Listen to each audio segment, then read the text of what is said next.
morning students. Today we will discuss the last topic of the frog, that is reproductive system. In the previous lecture we have discussed different types of systems like digestive system, circulatory system, nervous system, excretory system and right now reproductive system. हम frog के reproductive system की बात करें तो frog जो होता है वो different sexes होते हैं, यानी आपका जो मेल है वो डिफरेंट होता है और जो फीमेल है वो डिफरेंट होता है। यानी हम कह सकते हैं कि इसके अंदर सेक्सुअल डाइमॉर्फिज्म प्रेजेंट होता है। सेक्सुअल डाइमॉर्फिज्म का मीनिंग है कि मेल आपको डिफरेंट होगा और आपका जो फीमेल है वो आपका डिफरेंट होगा। ठीक है, उसके बाद अपन बात करते हैं कि आपका जो मेल होता है उसमें एक कैरेक्टरिस्टिक फीचर्स होता है जो अपन ऑलरेडी पढ़ चुके हैं। क्या होता है? एक तो presence of vocal sac, male के अंदर वोकल सेक प्रेजेंट होते हैं जो कैरेक्टरिस्टिक साउंड प्रोड्यूस करते हैं, और कॉपुलेटरी पैड उसके अंदर प्रेजेंट होते हैं, और स्पेशली जो कॉपुलेटरी जो पैड्स होते हैं वो ब्रीडिंग सीजन के अंदर क्या हो जाते हैं? एनलार्ज हो जाते हैं, स्वेलो हो जाते हैं। आई थिंक विजिबल है, राइट? ठीक है, अब हम सबसे पहले बात करते हैं रिप्रोडक्टिव सिस्टम, जिसमें अपन मेल रिप्रोडक्टिव सिस्टम और फीमेल रिप्रोडक्टिव सिस्टम्स पढ़ेंगे। ज़्यादा कुछ कॉम्प्लेक्स नहीं है, सिर्फ कुछ छोटी चीज़ें हैं जो लगभग हमने पीछे लेक्चर्स के अंदर जब किडनी एक्सक्रीटरी सिस्टम हमने पढ़ा था तो उस समय हमने डिस्कस कर चुके हैं। अभी हम इसकी स्ट्रक्चर्स की बात करें तो इसकी स्ट्रक्चर यदि अपन देखें रिप्रोडक्टिव सिस्टम की, मेल रिप्रोडक्टिव सिस्टम की, तो आपको यहाँ पे किडनी नज़र आएगी। ठीक है, किडनी आपकी दो किडनी होती है, एक किडनी आपको इधर भी नज़र आएगी, राइट और लेफ्ट दोनों साइड में। ठीक है, आपके जो टेस्टिज होते हैं क्या क्या प्रेजेंट होंगे इसमें? टेस्टिज होगा। ठीक है, तो आपका जो टेस्टिज है वो यहाँ पे प्रेजेंट होता है। दो टेस्टिज होंगे आपके, तो एक इस किडनी के ऊपर होगा, एक आपका इस किडनी के ऊपर यहाँ पे प्रेजेंट होगा, राइट? अब हमने देखा है कि ये जो किडनी है इसके जस्ट ऊपर आपके टेस्टिज हैं, वन पेयर के अंदर आपको टेस्टिज देखने को मिलेंगे, राइट? उसके बाद हम बात करते हैं कि ये जो टेस्टिज हैं वो इस किडनी से अटैच्ड रहते हैं, जुड़े हुए रहते हैं बाय ए मेम्ब्रेन। एक मेम्ब्रेन होती है, तो वो मेम्ब्रेन इसको भी कवर करती है, ये मेम्ब्रेन इसको भी कवर करती है, और इसके साथ में ये जो आपकी किडनी है इसके साथ में अटैच होती है। उस मेम्ब्रेन को हम क्या कहते हैं? मेजोर्कियम के नाम से जानते हैं। मेजोर्कियम। क्या कहा मैंने? Testis is covered and attach to the kidney by a membrane, that membrane is called mesorchium. ये पेरिटोनियम मेम्ब्रेन होती है जिसको हम मेजोर्कियम के नाम से जानते हैं। एक अनदर लेयर और होती है जो कॉमन होती है, जो इस किडनी को भी कवर करती है और आपकी इस टेस्टिज को भी कवर करती है। एक कॉमन मेम्ब्रेन होती है जिसको अपन कॉमन विसरल पेरिटोनियम के नाम से जानते हैं। लिख देता हूं यहां पे, कॉमन विसरल पेरिटोनियम। ठीक है, उसके बाद हम देखें कि आपकी जो ये टेस्टिज है यहाँ से 10 से 12 यहाँ पे स्मॉल ट्यूबुलर डक्ट्स निकलती हैं जिसको हम क्या कहते हैं? वासा इफेंसिया। बोलो, वासा इफेंसिया कहते हैं। मेल रिप्रोडक्टिव सिस्टम में भी ये होते हैं, वासा इफेंसिया। वासा इफेंसिया जो हैं आकर के इस किडनी के अंदर खुलती हैं और किडनी के अंदर यहाँ पे एक ट्यूबुलर स्ट्रक्चर्स होती है। ये आपकी एक ट्यूबुलर स्ट्रक्चर है, एक कैनाल है जिसको अपन कह सकते हैं। ये कैनाल जो है वो आकर के किस में खुलेगी? ये आपकी जो वासा इफेंसिया हैं वो आकर के इस कैनाल के अंदर खुलेगी।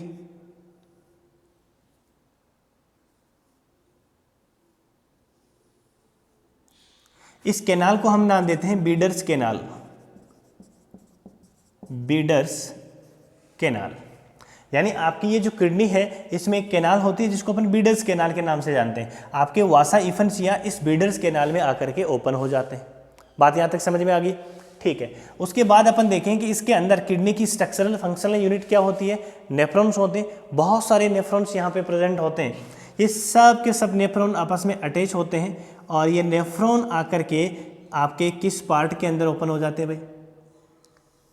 ये सब नेफ्रॉन्स हैं वो मिलकर के इस पार्ट के अंदर ओपन होते हैं बीडर्स कैनाल के अंदर, और बीडर्स कैनाल यहाँ से एक कॉमन डक्ट बन जाती है और यहाँ से बाहर निकलती है। जो मैंने बताया है उसको ध्यान से सुने। आपका मेल रिप्रोडक्टिव सिस्टम ज़्यादा कुछ नहीं है, बस इसी के ऊपर टिका हुआ, बाकी चीज़ें अपन देखेंगे। आपकी किडनी है, उसके अंदर एक कैनाल है, that canal is called Bidder's canal. इसको हम क्या करें? बीडर्स कैनाल कह रहे हैं। आपकी वासा इफेंशिया जो टेस्टिस से आ रहे हैं वो आकर के किस में ओपन हो रहे हैं? बीडर्स कैनाल में ओपन हो रहे हैं। तो टेस्टिस है वो जो स्पर्म बनाएगा, तो वो स्पर्म टेस्टिस से वासा इफेंशिया में आएगा, वासा इफेंशिया से कहाँ आ जाएगा? बीडर्स कैनाल में आ जाएगा। ठीक है, और बीडर्स कैनाल इधर किसके साथ? बहुत सारे जो नेफ्रॉन्स होते हैं उसके साथ जुड़ती है और जुड़ करके एक कॉमन डक्ट बना लेती है, और इसी डक्ट से नेफ्रॉन है, ये आपके स्ट्रक्चर नेफ्रॉन है। नेफ्रॉन क्या बनाएंगे? यूरिन बनाएंगे। तो यूरिन इधर से आएगा, यानी इसी डक्ट से तो यूरिन आ रहा है, इसी डक्ट से क्या आ रहा है? आपके स्पर्म्स आ रहे हैं। तब अब इसको क्या नाम देंगे? Urinogenital duct. यूरिनोजेनाइटल डक्ट इसका नाम हमने रख दिया है। समझ में आ गई यहाँ तक बात? बोलो। वापस रिपीट कर रहा हूँ मैं। क्या पढ़ा अभी तक अपने? बस इतना ही है, ज़्यादा कुछ नहीं है। हमने पढ़ा कि टेस्टिस जो होते हैं 1 पेयर ऑफ येलोविश कलर के टेस्टिस होते हैं, राइट। ये टेस्टिस जो होते हैं वो किडनी के अपर साइड में होते हैं, और इन टेस्टिस का किडनी के साथ फिजिकल एसोसिएशन होता है, बॉन्डिंग होता है, ये आपस में कनेक्टेड होते हैं, राइट। दूसरी चीज़ हमने देखी कि ये आपका जो टेस्टिस है, टेस्टिस के ऊपर एक मेम्ब्रेन्स होती है। वो मेम्ब्रेन क्या करती है? इसके साथ जुड़ी रहती है, किडनी के साथ जुड़ी रहती है, जिसको अपन मेजोर्कियम के नाम से जानते हैं, राइट। एक कॉमन मेम्ब्रेन होती है, किस किस के साथ? किडनी के साथ और टेस्टिस के साथ, जो दोनों को कवर करके रखती है, उसको हमने नाम दिया कॉमन विसरल पेरिटोनियम, राइट। उसके बाद हम देखेंगे कि जो टेस्टिस है उससे वहाँ से 10 से 12 नंबर में वासा इफेंशिया निकलते हैं, लगभग 10 to 12 ट्यूबुलर स्ट्रक्चर्स निकलती हैं, जो किडनी के अंदर बीडर्स कैनाल में आकर के ओपन हो जाती है, राइट। इधर से जो बीडर्स कैनाल होते हैं वो नंबर ऑफ नेफ्रॉन से अटैच होते हैं, और जब बीडर्स कैनाल और नेफ्रॉन्स हैं मिल करके एक कॉमन डक्ट बनाते हैं, जिसको यूरिनोजेनाइटल डक्ट के नाम से जानते हैं। ये यूरिनोजेनाइटल डक्ट का मीनिंग ये हुआ कि ऐसी डक्ट जिसमें से यूरिन भी आएगा और आपका स्पर्म भी रिलीज होगा। बात यहाँ तक समझ में आ गई? ठीक है, तो ये आकर के कहाँ खुलेंगे भाई? बोलो कहाँ खुलेंगे? क्लोकल अपर्चर में खुलेंगे। तो ये आपका क्लोकल अपर्चर है, क्लोका है ना, तो ये आकर के क्लोका में खुल गई। ऐसे ही क्या होंगे? आपका इसका इसी के साथ कनेक्शन होगा, और यहाँ से एक दूसरी निकलेगी जो इसके अंदर आ जाएगी। बात बोलो यहाँ तक समझ में आई? ये आपका पीछे वाला पोर्शन हो गया, आपका रेक्टम हो गया। ये आपका क्या? क्लोकल अपर्चर हो गया, या पार्शन क्लोका हो गया। यहाँ पे क्या होगा? यूरिनरी ब्लैडर होगा, जो यूरिन इसके अंदर सिक्रेट करता रहेगा। बात समझ में आई कि नहीं आई? ठीक है, टेम्पररी इसमें स्टोर हो जाता है, यहाँ से यूरिन पास आउट हो जाता है, क्लोकल अपर्चर से बाहर निकल जाता है। तो इसमें हमने क्या देखा कि मेल रिप्रोडक्टिव जो सिस्टम्स होता है उसमें टेस्टिस किडनी के साथ फिजिकल एसोसिएशन बना के रखते हैं, फिजिकल एसोसिएशन बना के रखते हैं। और इसके अंदर जो यूरिटर होती है वो टेस्टिस, यानी यूरिटर अपन उसको नहीं कह सकते, उसको अपन यूरिनोजेनाइटल ट्रैक्ट कहेंगे या डक्ट के नाम से जानेंगे, जिसके थ्रू क्या निकलेंगे? आपके यूरिन भी निकलेगा और आपका स्पर्म भी निकलेगा। बात यहाँ तक समझ में आ गई है? तो आपका टॉपिक मेल रिप्रोडक्टिव सिस्टम खत्म है, इतना सही है। समझ में आ गया? बोलो बोलो बोलो। ठीक, अब हम बात करते हैं फीमेल रिप्रोडक्टिव सिस्टम की, राइट। चलिए, नेक्स्ट है अपना female reproductive system. Female reproductive system अपन देखेंगे तो उसमें क्या आएगा? उसमें डिफरेंस आपको नजर दे आएगा। यहाँ पे आपके वही किडनीज होंगी दोनों, ठीक है। आपके जो ओवेरीज होंगी वो बहुत सारे लोब्यूल्स के अंदर डिवाइडेड होंगी, बहुत सारे लोब्यूल्स के अंदर डिवाइडेड होगी, राइट। ऐसे ही आपको इधर नजर आएगी, इरेगुलर शेप्ड होगी, कोई फिक्स शेप नहीं, इरेगुलर शेप्ड होती है, ठीक है। इसके अंदर बहुत सारे लोब्यूल्स नजर आते हैं। लेकिन यहाँ पे मोस्ट इंपॉर्टेंट थिंग्स क्या है, ये जो ओवरीज आपको दिख रही है, ये आपकी किडनी दिख रही है, इसके साथ में कोई भी फिजिकल एसोसिएशन नहीं होता है, जैसा मेल रिप्रोडक्टिव सिस्टम के अंदर हो रहा था। यानी मेल रिप्रोडक्टिव सिस्टम ने हमने देखा था कि जो किडनी और टेस्टिज है दोनों आपस में कनेक्टेड है, लेकिन इस फीमेल रिप्रोडक्टिव सिस्टम के अंदर आपकी जो ओवरीज होती हैं वो इरेगुलर शेप्ड होती हैं, इनका किडनी के साथ में कोई भी रिलेशन नहीं होता है, जस्ट किडनी के ये पास होती हैं लेकिन अटैच्ड नहीं होती है। बात आगे समझ में?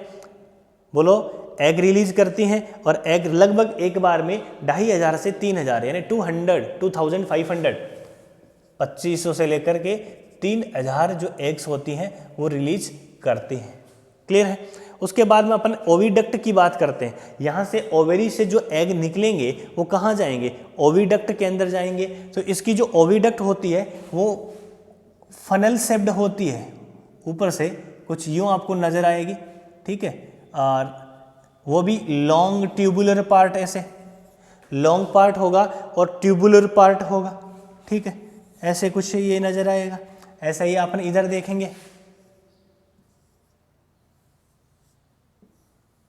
लॉन्ग पार्ट होगा, ट्यूबुलर पार्ट होगा, ये ट्यूबुलर पार्ट, ये लो जी, ठीक है। ये आकर के किस में ओपन हो जाएंगे? वही आपका पोर्शंस, कौन सा? क्लोका। तो ये क्लोका के अंदर आकर के खुलेंगी, ये भी क्लोका में खुल गई। इधर से ये आपकी किडनी है तो किडनी से क्या निकलेगी? यूरिटर निकलेगी, ये लो। क्या कहानी समझ में आई है? यहाँ पे एक अपन यूरिनरी ब्लैडर बना दिया। हम इसमें देखेंगे कि जो किडनी है उससे यूरिन जो निकलेगा वो फर्दर दूसरी डक्ट होती है उधर से निकलेगा, जिसको अपन यूरिटर कहते हैं। इसको सिर्फ अपन यूरिटर कहेंगे, इसका मीनिंग ये है कि इसमें से सिर्फ यूरिन पास आउट होगा। जबकि आपकी जो ओवरी है, ओवरी जब एग रिलीज करती है तो एग रिलीज करने के लिए इसके पास ओविडक्ट होती है, एग को एक्सेप्ट करने के लिए इसके पास ओविडक्ट होती है। ओविडक्ट का जो एंटीरियर पार्ट होता है वो फनल शेप्ड होता है, जैसे ही एग रिलीज होते हैं वो उसको कैप्चर करती है और कैप्चर करने के बाद में इस ओविडक्ट में से एग क्लोका के अंदर आ जाते हैं। ऐसे ही उधर है तो उधर एग रिलीज होंगे तो इधर क्लोका के अंदर आ जाएंगे। यानी एग रिलीज होने के बाद ये क्लोका में आते हैं तो एक सेपरेट डक्ट के थ्रू आते हैं, जिसको हम क्या कहते हैं? ओविडक्ट का नाम देते हैं। ये आपकी क्या है? ओविडक्ट है। ये आपकी क्या होगी? ओवेरी हो गई, ठीक है। ये आपका रेक्टम वाला पोर्शंस हो गया, ठीक है। ये आपका यूरिनरी ब्लैडर हो गया, ठीक। ये आपकी यूरिटर होगी। यानी कहने का मीनिंग ये है कि इसके अंदर एक ही चीज का डिफरेंस आपको देखने को मिलेगा कि इसके अंदर फिजिकल एसोसिएशन नहीं होगा भाई। किसका एसोसिएशन नहीं होगा? फिजिकल एसोसिएशन नहीं होगा ओवरीज और किडनी के साथ में, जबकि मेल रिप्रोडक्टिव सिस्टम में दोनों के साथ क्लोज एसोसिएशन था। दूसरी चीज कि उसके अंदर मेल रिप्रोडक्टिव सिस्टम में क्या था? एक कॉमन कैनाल डक्ट आ रही थी जिसमें यूरिन आ रहा था, उधर से स्पर्म आ रहा था, उसको अपन यूरिनोजेनिटल ट्रैक्ट के नाम से जानते थे। इसके अंदर क्या होता है? यूरिन यूरिटर से सेपरेट आता है और एग है वो ओविडक्ट से सेपरेट आता है। यानी दो सेपरेट ट्यूब, पैर के अंदर अपन बात करें, एक पैर इसका एक पैर इसका, क्लोका के अंदर आकर के ओपन होते हैं, ठीक। यहीं तक खत्म। ये आपका फीमेल रिप्रोडक्टिव सिस्टम खत्म हो गया। फर्टिलाइजेशन की बात करें तो एक्सटर्नल फर्टिलाइजेशन होता है। ये एग में वाटर के अंदर एग जो है वो वाटर बॉडीज में रिलीज कर देते हैं, वहीं पे फर्टिलाइजेशन होता है, ठीक है। ये अपन ऑलरेडी जब मॉर्फोलॉजी पढ़ रहे थे तो उस समय पढ़ रहे थे, सारा डेवलपमेंट है वो भी वहीं होता है। जैसे ही वो एडल्ट में डेवलप हो जाता है उसके बाद में वो लैंड पे आ जाता है। इसकी मेटामॉर्फोसिस होती है, उसमें जो लार्वल स्टेज होती है उसको अपन क्या कहते हैं? टेडपोल के नाम से जानते हैं। अच्छा इंपॉर्टेंट क्वेश्चन बन सकता है, याद रखें इसको। इसकी जो लार्वल स्टेज होती है उसको हम टेडपोल के नाम से जानते हैं, ठीक है। उसके बाद इकोनॉमिक इंपॉर्टेंस की यदि अपन बात करें तो ये क्या करता है? इंसेक्ट को खाता है। यहाँ पे लिख रहा हूँ इकोनॉमिक इंपॉर्टेंस, ईट इंसेक्ट। ये इंसेक्ट को ईट करता है तो अपनी जो क्रॉप होती है उसको क्या कर रहा है? प्रोटेक्ट कर रहा है। फर्स्ट बेनिफिट तो अपन को ये मिल रहा है इससे, ठीक है। सेकंड बेनिफिट की यदि अपन बात करें तो ये इकोलॉजिकल बैलेंस बनाए रखता है। इकोलॉजिकल बैलेंस को क्या करता है? मेंटेन करता है। यानी अपन ये कह सकते हैं कि जो फूड चेन और जो फूड वेब है उसका इम्पोर्टेंट पार्ट है। फूड चेन और फूड वेब है उसके थ्रू अपनी इकोसिस्टम है उसको क्या रखता है, मेंटेन रखता है, ठीक है। और नेक्स्ट इसका इंपॉर्टेंट फंक्शन ये है कि इसके जो मस्कुलर जो लेग्स होते हैं, मस्कुलर लेग जो होते हैं उसको एज ए फूड अपन यूज़ करते हैं, है ना। ह्यूमन बींग्स है वो उसको एज ए फूड यूज़ करते हैं। तो ये 4 इसके इकोनॉमिक इम्पोर्टेंस हो सकते हैं। पहला अपन ने क्या पढ़ा कि ये इंसेक्ट को ईट करता है, तो इंसेक्ट को ईट करता है तो अपनी क्रॉप को क्या करता है, अल्टीमेटली प्रोटेक्ट करता है।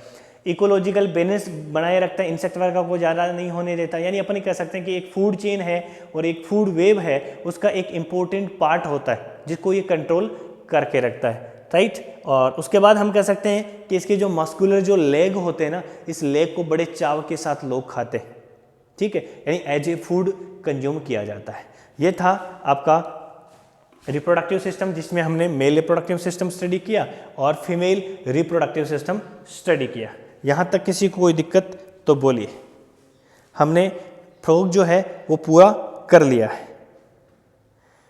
ठीक है, बोलो यस और नो, समझ में आ गया, ठीक है। ये आपका रिप्रोडक्टिव सिस्टम ऑफ फ्रॉग यानी आपका जो टिश्यू वाला जो चैप्टर्स है वो कंप्लीट हो रहा है, जिसमें हमने टिश्यू के बारे में, उसका ऑर्गेनाइजेशन सिस्टम्स वगैरह, ऑर्गन सिस्टम पढ़े हैं। ऑर्गन सिस्टम 3 ऑर्गेनिजम्स के अपने पढ़े थे सारे।